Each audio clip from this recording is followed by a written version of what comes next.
I am. I am. Wait, who am I?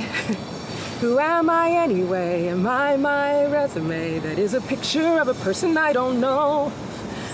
I guess before we get into the whole bucket of worms, I should probably explain this text.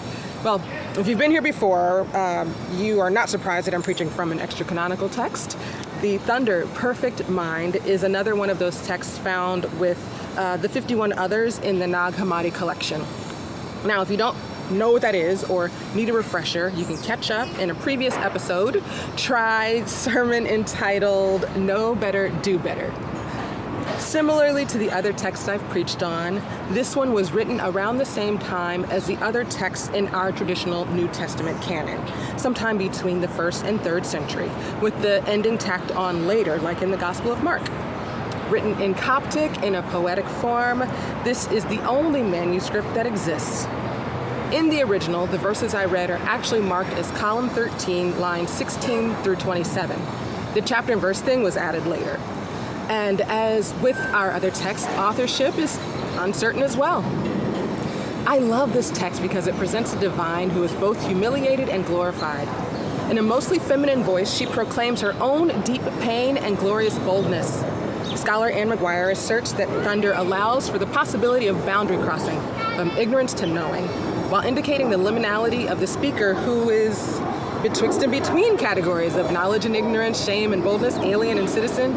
The scholars from a New Testament further assert that thunder breaks down the many ways women are stereotyped: glorious, shameful, corrupt, powerful, opaque. This voice associates women with the divine in unexpected ways and makes herself more real relative to life's challenges, promises, and ironies. It identifies deeply with people in trouble and under violent attack. These scholars go on to say that although mostly speaking as feminine divine, the voice in thunder occasionally speaks as masculine divine. This is similar to Jesus in John, in Matthew, in 1 Corinthians, where Jesus is actively associated with feminine figure of wisdom, and as such becomes both feminine and masculine. Also in the Odes of Solomon, which you've heard me preach on before, check the previous episodes. This diffused engenderedness opens up space where ideas of what is feminine and masculine are challenged. It works to undo and flex meanings and identities related to women and men.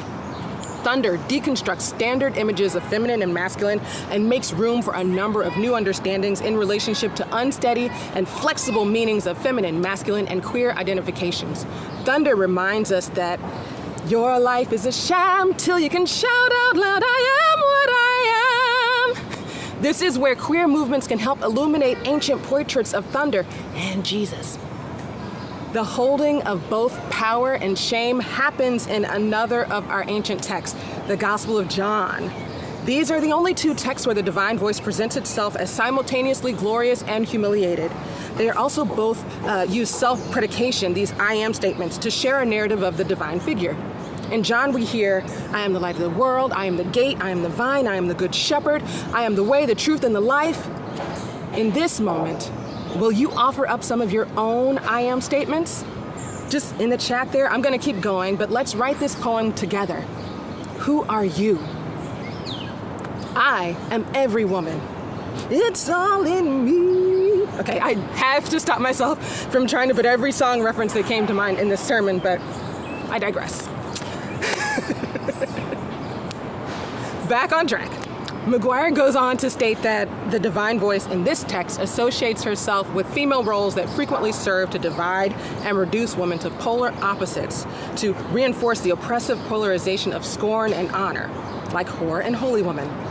By including both within the divine, thunder pushes both beyond their literal sense and valuation and links this voice directly to conflicting and or sometimes overlapping roles to women.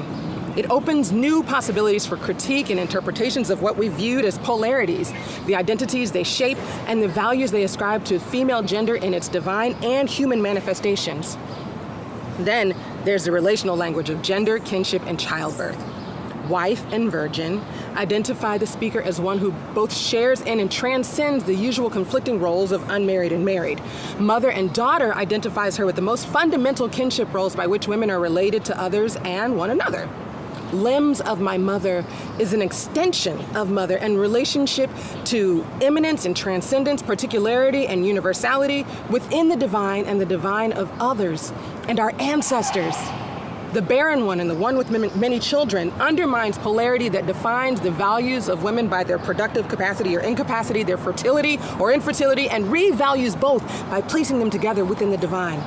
It relates labor pains to the midwife who has no children, placing the experience of pain and power to confront these, or to comfort these specifically female pains within the identity of the divine, furthering a relation to the divine powers of healing and the experience of women in pains of childbirth and infertility alike. I could say a whole lot more on the scholarly work on this text, but instead let's have that conversation afterwards in Chat and Chew and in our members portal this week. If you can't make Chat and Chew or you need some time to chew on this sermon, post in the portal, let's talk. I will be there, ready to listen. So, how's our poem coming in the chat? How's it looking? What did we write? Knowing what you've now heard about thunder, would you change anything you wrote? Add to it? Take something away? Here are some I am statements that don't necessarily belong to me, but in the spirit of thunder are my limbs. I am she who holds 3 basketball-related Guinness World Records, and she who picked up spelling as a hobby. I am she who is that girl, and she who is punished for how I coped with the loss of my mother during a high-stakes time, and scorned for my homophobic tweets. I am she who gets angry at unfair calls from referees, and she who consoles my young black Japanese opponent who didn't want to win like this. I am she with big natural hair, and she who moves through water like a fish. I am she who is celebrated for my openness and wit on social media, and she whose old tweets have come back to remind her of what a miserable, mean girl I once was. I am she who dials up the difficulty of my routines because I can, and she whose level of difficulty is not acknowledged. I am she who is one of the best tennis players in the world, and she who will not play in order to prioritize my mental health. I am she, the mother, who is a decorated Olympian in track and field and knows the struggles of finding childcare. I am she who exists in all fears and in trembling boldness. I am every woman. It is all in me. And if the divine is within me, then I can tap into that source. I have everything I need. Beloved, we contain multitudes. Sometimes the villain is you. Sometimes the toxic person is you. Because hurt people.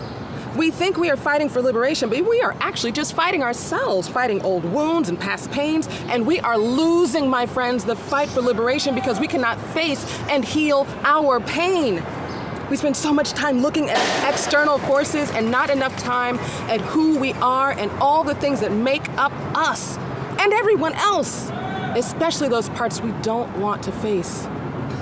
Heal the pain. You can't fix what you won't face. I know it's scary, but operating out of that fear is an old model that is no longer serving you.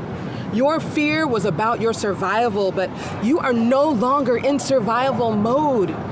Those very things you did to survive as a child are the very things that will kill you as an adult. Heal the kid inside of you. Let them know they are okay. I love you. I see you. I got you. We keep thinking that the battle of liberation is external, but that battle sits a lot closer to home, right in our very souls. Our liberation is tied up in each other, in Ubuntu. I am because you are. So then we have got to get this part right if we want to go anywhere. We have got to truly know ourselves. Because as theologian Oprah Winfrey says, when you know better, you do better. So how to do this? Well, one way is to journal and ask yourself some real questions about who you are.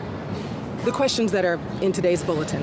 And P.S., there's a cute journal in the home collection of our store if you're looking for a new notebook. And after hearing this sermon, you'll probably get a kick out of what it says on the front.